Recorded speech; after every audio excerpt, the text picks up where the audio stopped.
Como siempre cerramos con la reseña de la jurisprudencia tributaria que consideramos relevante, y los primeros casos que vamos a ver están vinculados al ajuste por inflación. Y justamente el primero es uno que ya ha mencionado Marcelo en su presentación respecto del ajuste por inflación. ¿Qué alcanza el ajuste por inflación? Y si además del título sexto es posible evaluar a los efectos de la confiscatoriedad del tributo otras normas del impuesto a las ganancias. Nos referimos al dictamen de la Procuración General de la Nación, en el caso Telefónica, donde nosotros aquí tomamos dos conceptos fundamentales. Esto lo ha profundizado obviamente mucho más Marcelo, porque Marcelo Corti era el tema de su presentación.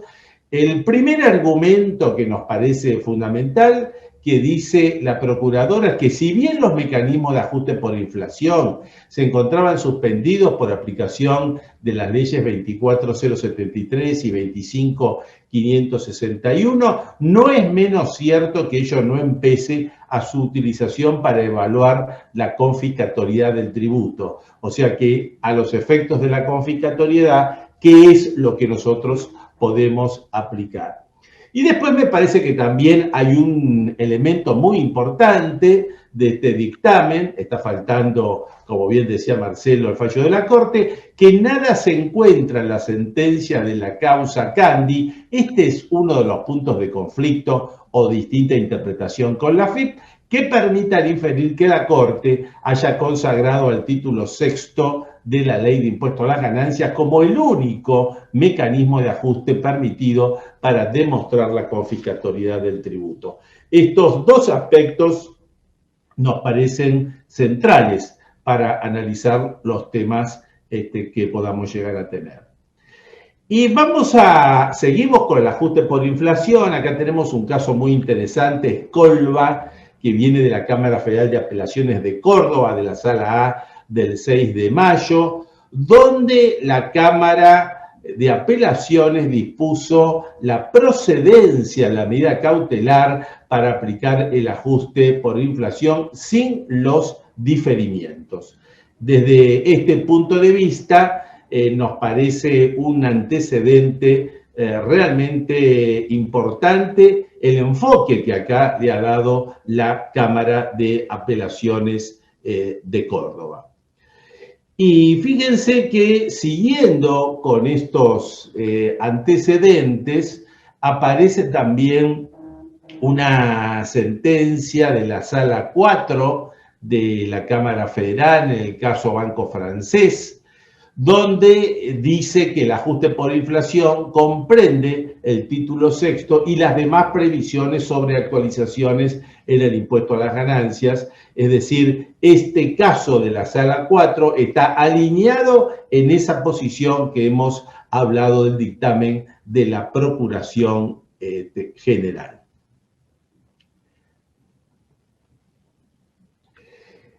Sin embargo, hay un antecedente de la Corte que también tenemos que tener en cuenta, el caso Giorno del 24 de junio, donde la doctrina que extraemos de este caso es que se impide utilizar el método correctivo del ajuste por inflación para el reconocimiento de un mayor quebranto a los efectos del cómputo en periodos posteriores, por la sencilla razón de que en este caso no hay tributo a pagar que pueda ser cotejado con el capital o la renta gravada a los efectos del test de confiscatoriedad. Fíjense que nuevamente la Corte se expide en este sentido, con lo cual lo que tenemos que ver como consecuencia del cálculo que realizamos, si de ese cálculo resulta un impuesto a pagar o resulta un quebranto a los efectos de poder llegar a determinar el criterio. Y seguimos con el ajuste por inflación, en este caso la Cámara Federal de San Martín, de la Sala 2 del 4 de junio, el caso de Marchi. Acá se rechaza una acción declarativa de inconstitucionalidad por ajuste por inflación en razón de considerarse que el perjuicio determinado no es significativo. Aquí tenemos que destacar que el porcentaje que se determinó en el informe contable no excedía del 20%. Ese 20% de alguna manera estaría en contradicción con más 35, que es el caso Candy, ¿no? Pero bueno, este es entonces un aspecto también importante a tener en cuenta acerca de qué guarismos se determinan a través de estos valores. Otro caso de ajuste por inflación, fíjense la cantidad de casos que aparecen en esta oportunidad, es el caso González, ahora de la Cámara Federal de Bahía Blanca, de la Sala 2. Acá se rechaza la medida cautelar del ajuste por inflación, la pretensión que hacía el contribuyente de la aplicación sin diferimientos del sexto por ausencia de verosimilitud del derecho. Fíjense cómo los distintos tribunales van dando posiciones distintas ante las cuestiones que son en definitiva planteadas por los contribuyentes. Ahí dejamos entonces la tanda de fallos de ajuste por inflación y ahora nos vamos a referir al tema de impuesto a las ganancias, pero referido al tema jubilados, donde aquí hay una abundante jurisprudencia. Yo diría, si nosotros consideramos la jurisprudencia de todos los meses, un porcentaje importantísimo lo tiene la gran cantidad de casos que provienen del impuesto a las ganancias, de jubilaciones y los cuestionamientos que se están haciendo a partir del leading case que ha sido García de la Corte.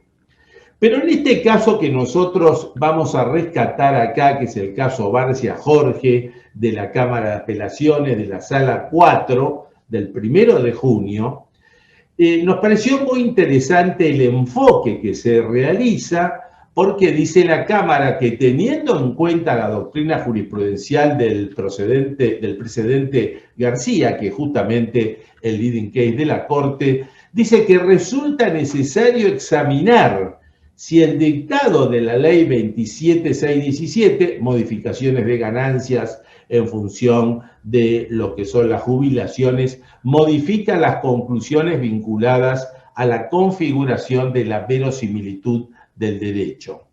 Es decir, si la doctrina de la Corte del caso García sigue vigente como consecuencia de la ley 27617. Me pareció un antecedente muy importante porque en realidad el presidente García lo que señalaba era su posición hasta tanto se modifique la ley de impuesto a las ganancias que era requerido por la justicia. Y acá aparece entonces la posición, la doctrina que sacamos de la Cámara, de la Sala 4, en el sentido que esa ley, la 27617, la modificatoria de ganancias para el tema relación de dependencia, 150.000 pesos y jubilaciones, dice la Cámara que se limitó a modificar el mínimo no imponible a partir del cual se abona el gravamen y a elevar el monto de la deducción específica para jubilado que estaba vigente de la ley 27346, con lo que se flexibilizan las exigencias para su cómputo.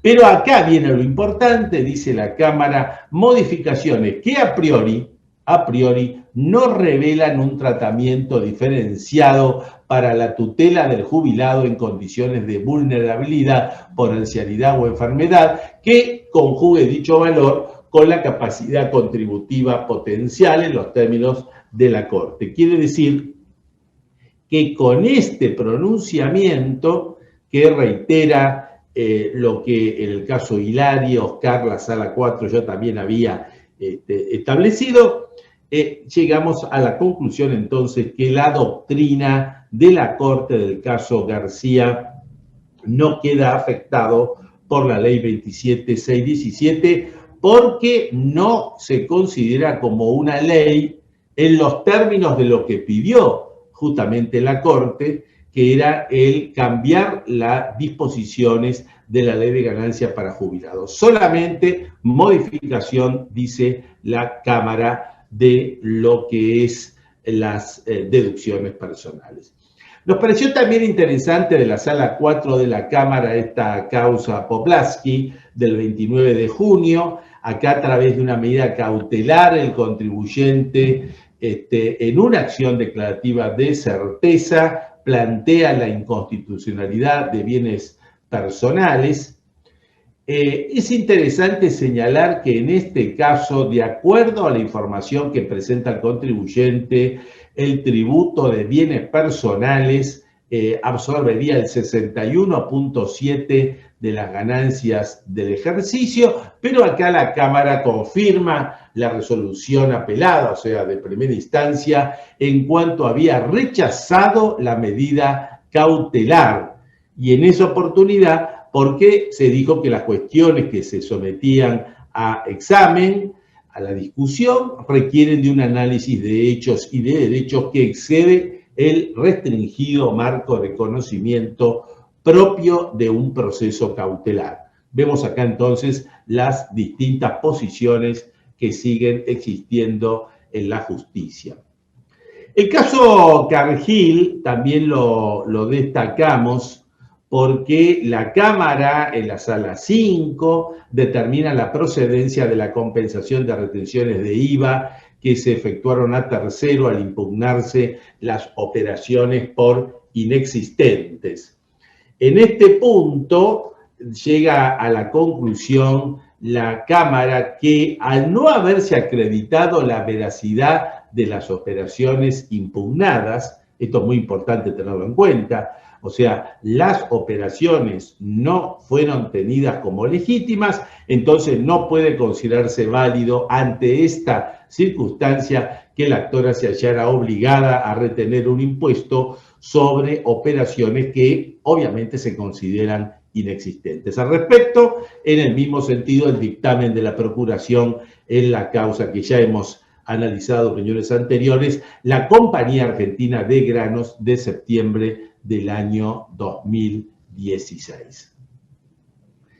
En el caso Oleaginosa Moreno lo destacamos porque se reconocen los créditos fiscales de reintegros de IVA por exportación. Esto es la Sala 2 de la Cámara. Y esto es en función de las pruebas que se habían producido en la causa penal, conforme las distintas instancias ordinarias de la justicia, en primera instancia en lo penal económico y la Cámara Federal en lo penal económico, cuyos pronunciamientos habían concluido en el sentido que no se desprendía de las pruebas de la causa que se había incumplido las obligaciones, al contrario, se lo habían tomado como legítimas estas operaciones y por lo tanto esas pruebas terminan siendo recogidas por el contencioso en la Cámara Federal en la Sala 2.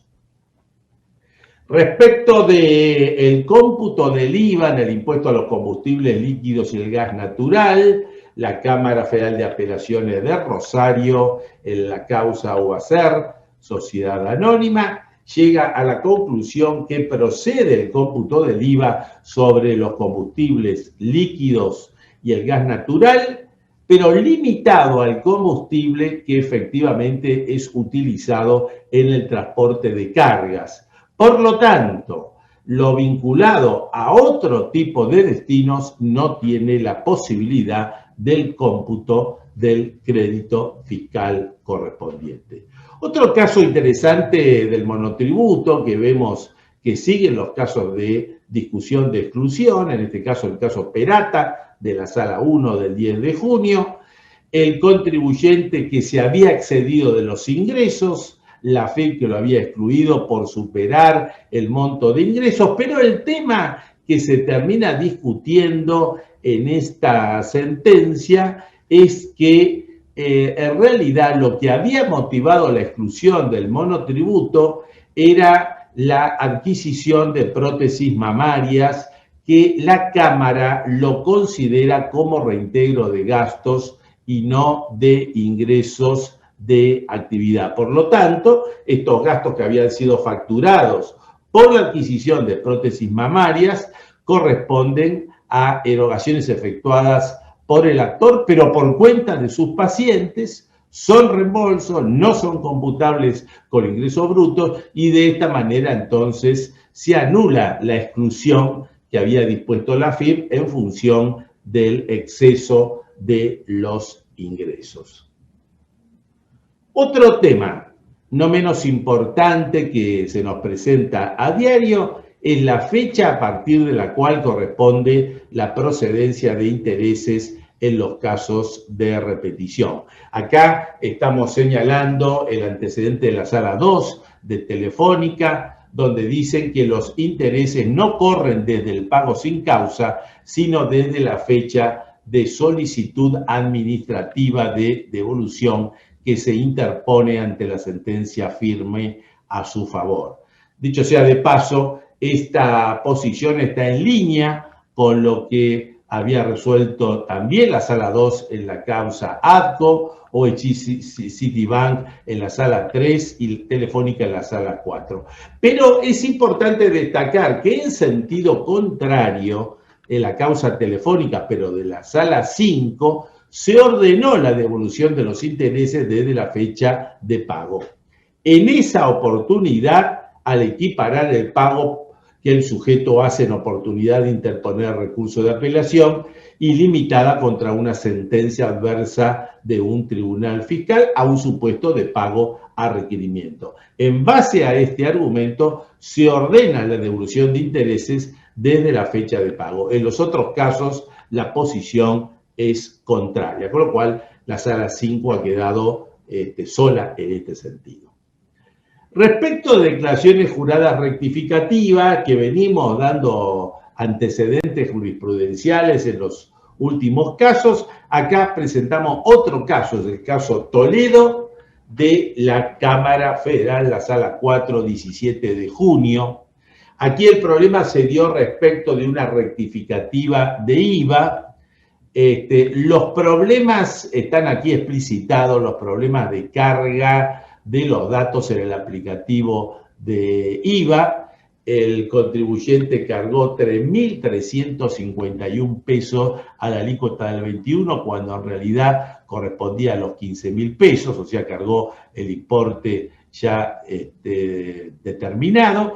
Y en lo que hace al débito fiscal, se habían informado ventas por 245.450, cuando el error fue de un cero, porque eran de 24.545. En estas condiciones, dice la Cámara, cabe concluir que las equivocaciones cometidas, así demostradas, por el contribuyente en la declaración jurada original, son atribuibles a errores de cálculo al tomar los datos numéricos que le sirven de base para la determinación del impuesto y por lo tanto encuadran en la excepción establecida por el artículo 13 de la Ley de Procedimiento Fiscal. Es importante señalar también que quedó dicho que de la pericia quedó acreditado que estamos frente a un error material y no sustancial, toda vez que los montos declarados en la declaración jurada rectificativa correspondían con las facturas electrónicas que habían sido emitidas por el actor, que estaban a disposición del fisco y además con información vinculada por el contribuyente en los libros de comercio. Errores de cálculo, procedencia entonces de la declaración rectificativa. En el caso de Bahía Blanca, el caso Ruppel, llegamos a la conclusión a través del fallo de la Sala 2, la improcedencia de instar la acción de repetición por vía administrativa en el caso de cuestionamientos de constitucionalidad del impuesto a las ganancias por haberes jubilatorios. Cuando el contribuyente recurre a la justicia por la acción de repetición, la posición del fisco es que había que haber agotado la vía administrativa con la presentación ante la autoridad de aplicación.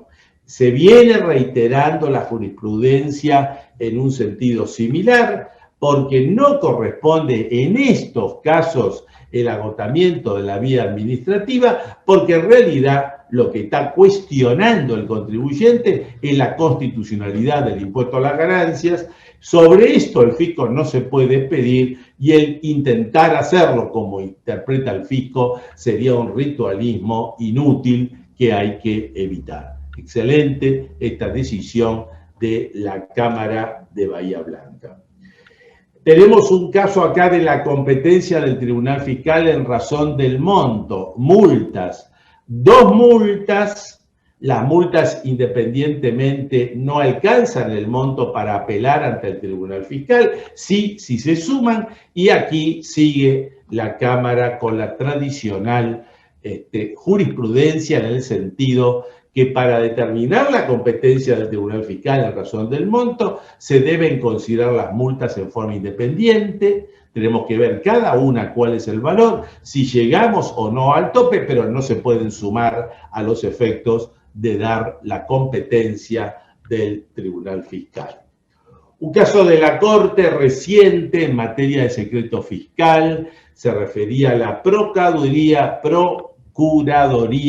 de Investigaciones Administrativas, la PIA, la discusión si la misma está o no dentro del secreto fiscal, la posición de la Corte que no se encuentra excluida del secreto fiscal y para esto recurre a la ley 27148, donde la antes denominada FIA fue reemplazada por la Procuraduría de Investigaciones Administrativas, pero de la cual no surgía del artículo 101 ni de esa ley, la 27148, que la Procuraduría de Investigaciones Administrativas se encuentre exceptuada del secreto fiscal. Por lo tanto, hay que cumplir estas disposiciones. El caso Farema de la Cámara de Apelaciones de la Sala 3, otro caso muy importante. Acá se determina la inadmisibilidad formal de la acción de amparo que se deduce contra la FIP para rehabilitar el QUID y para excluir la base de datos en los contribuyentes no confiables. Y en este caso, esta admisibilidad formal es porque la presentación de la acción de amparo fue extemporánea, fue presentada después de los 15 días hábiles posteriores desde el momento en que debió producirse, porque tomó conocimiento justamente el contribuyente.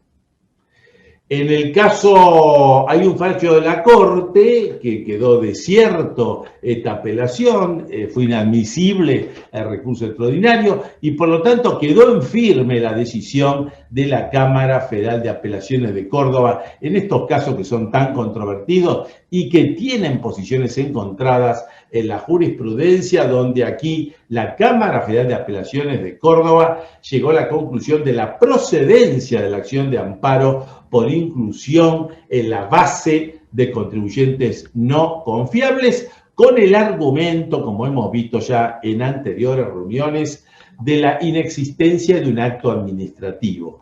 El hecho que la FIP no haya determinado esta situación a través del acto administrativo hace entonces procedente la acción de amparo y la defensa del contribuyente. En el caso Barreiro de la Cámara de Apelaciones de la Sala 5 se discute si es procedente el suministro de datos por parte de la FIP respecto a los beneficios otorgados por los ATP. Se llega a la conclusión que sí, porque no está alcanzado por el secreto fiscal y de este punto de vista no existe ninguna limitación al respecto. En el caso Patagonia MIT de la Cámara, la Sala 2, la improcedencia de la acción de amparo ante el Tribunal Fiscal al exceder el cauce formal de la misma. Varios antecedentes sobre esto estamos viendo. Una cosa es que el contribuyente se presente el recurso de amparo por mora en la finalización del trámite de la FIP y otra cosa que el contribuyente esté solicitando el pago de las devoluciones del IVA. Para el pago de las devoluciones del IVA no es competente el Tribunal Fiscal en las acciones de amparo. Por eso que en esta causa tenemos la admisión de la acción de amparo por mora ante el Tribunal Fiscal respecto del trámite de pedido de reintegro, porque acá lo que se estaba hablando era del pedido que se había realizado y la mora, que es la otra cosa que hay que demostrar, la mora en el trámite de la FIP. En este caso, la acción de amparo fue a favor. La Cámara Federal de Córdoba, en la Sala B, en una sentencia respecto de la extinción de la acción penal con la modificación última de la ley 27430, se presenta un contribuyente, el contribuyente presenta un plan de facilidades de pago, pero aquí la Cámara obviamente termina diciendo que ese contribuyente no cumplió los requisitos de la ley en el sentido que la deuda no se encontraba cancelada, como pide la ley con la modificación en forma incondicional y total, dentro de los 30 días posteriores a la recepción de la declaración indagatoria, porque obviamente había un plan de facilidades de pago y ese plan de facilidades de pago se encontraba pendiente y por lo tanto no estaba configurada la cancelación definitiva. Caso Praxay, un caso realmente muy importante, donde se llega en la casación penal de la Sala 4, o sea, el máximo tribunal penal que existe en nuestro país respecto de la inexistencia de evasión fiscal en bienes personales por un supuesto beneficio impositivo con las sociedades EDBE de España. Aquí es muy importante el argumento que toma la Cámara en el sentido que el traspaso accionario para la planificación fiscal internacional que se había realizado en el grupo fue realizado por accionistas extranjeros del contribuyente y esto hace que no hay participación del órgano representativo de esto y por esa razón entonces no corresponde la evasión. Y un caso que nos viene de la Cámara Federal de Tucumán es respecto de la suspensión de la acción penal, la ley 27260. Aquí con este argumento importante, la sociedad, que es la contribuyente, no se acogió al régimen, pero sí se acogieron sus representantes, aunque a título personal. Este era el presidente y el vicepresidente que se acogieron al régimen y con esta razón entonces el beneficio fue otorgado por la Cámara Federal respecto de la suspensión de la acción penal. El tema del impuesto a los ingresos brutos, los concesionarios de autos.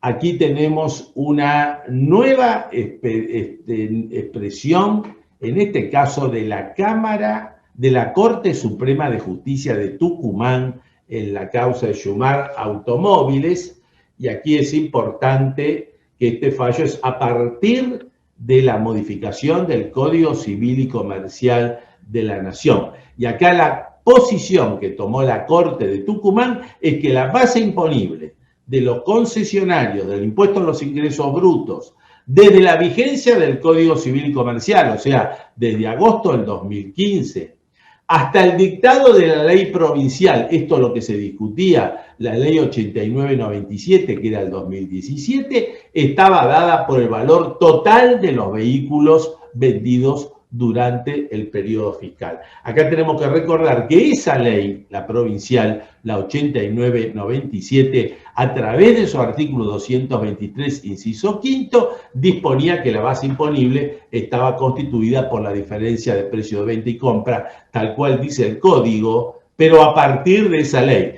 Lo que acá se analizó es la situación anterior, entre el 2015 y el 2017. Bueno, y ya estamos cerrando estos casos. Un caso que me pareció muy interesante por los efectos prácticos en el quehacer profesional, es la metodología probatoria para liberar a la gente de percepción del impuesto a los ingresos brutos, provincia de Buenos Aires, de la responsabilidad solidaria en los casos de omisión de percepción. Tribunal Fiscal de Apelaciones, Sala 1 de el Tribunal de la Provincia, causa Bold. Y acá el Tribunal Fiscal hace una distinción entre los casos de retención y los casos de percepción. Esto es muy importante, este punto. Dice el Tribunal Fiscal que, a diferencia de lo que ocurre con los agentes de retención, en que resulta necesario acreditar la debida facturación y la registración de la operación involucrada en pos de auditar el ingreso generado por la misma, en el caso de la percepción no pasa esto, porque con la percepción lo que tenemos que probar es la acreditación del debido ingreso del impuesto debido, para que la solidaridad que alcanza el perceptor se extinga. Este era un caso de percepción y no de omisión, pero me pareció muy importante la doctrina que sale de este fallo, separando y distinguiendo lo que es la retención y la percepción. Muy bien, hasta acá hemos terminado con esta...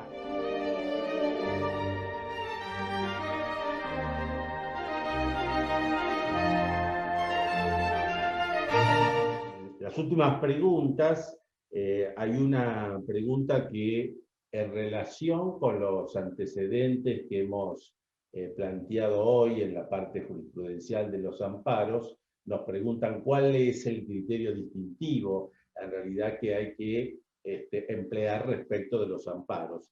Bueno, yo diría que, en primer lugar, nosotros hoy hemos visto dos tipos de amparos. Hemos visto los amparos por mora, que se presentan ante el Tribunal Fiscal de la Nación, esto es uno, y después están los amparos que se rigen por la ley de amparo, la ley 16.986, dos temas totalmente distintos. Obviamente, en el caso de amparo por mora, lo que hay que demostrar es la mora en que ha incurrido la administración tributaria. Y aquí, hoy hemos mencionado, y ahora lo vamos a reafirmar, que hay dos escenarios totalmente distintos.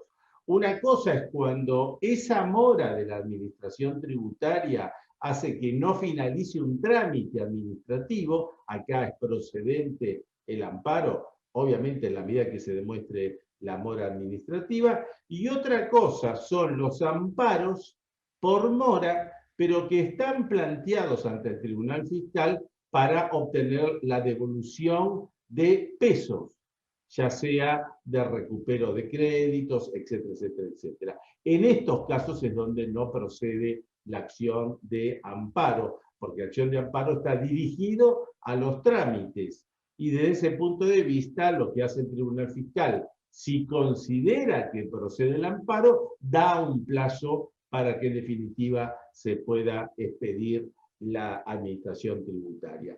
En cambio, respecto de los amparos judiciales, los amparos de la ley 16.986, lo que hemos mencionado es una serie de antecedentes vinculados a contribuyentes que plantearon el amparo para obtener la rehabilitación de la quit, por un lado, y de la exclusión de la base de datos de contribuyentes no confiables. Esto es en términos generales, donde vemos que la jurisprudencia no está dando lugar a este tipo de amparo, salvo el antecedente de la Cámara de Córdoba, que, como dijimos, quedó confirmado por la Corte Nacional. Y en relación al otro tema, al tema del embargo preventivo, hay dos o tres aspectos que se preguntaron, así que los vamos a resumir todos estos. En primer lugar, nosotros hablamos del embargo preventivo y hablamos de la División General de Bienes. En realidad no hay aquí una opción. El fisco lo que hace es aplicar el embargo preventivo. Y solamente cuando está imposibilitado de aplicar el embargo preventivo, entonces en subsidio pasa a la División General de Bienes. Después hemos señalado el orden de prevalencia respecto de los bienes. Y hemos señalado básicamente la actuación o la interpretación que ha hecho operativamente el fisco a través de esa instrucción que hemos mencionado, en el sentido de que el embargo preventivo no tiene que producirse respecto de aquellos bienes que están afectados a la actividad comercial, porque obviamente acá había un obstáculo a la actividad comercial. Por eso que el embargo preventivo comenzaba por los inmuebles, comenzaba por los bienes muebles. Y solamente en casos de excepción queda invertido este orden de prelación. Muy bien, amigos, colegas, hemos terminado la reunión de hoy. Como siempre, el agradecimiento a todos de habernos acompañado en esta mañana y la invitación para el próximo mes de agosto. Muchas gracias a todos.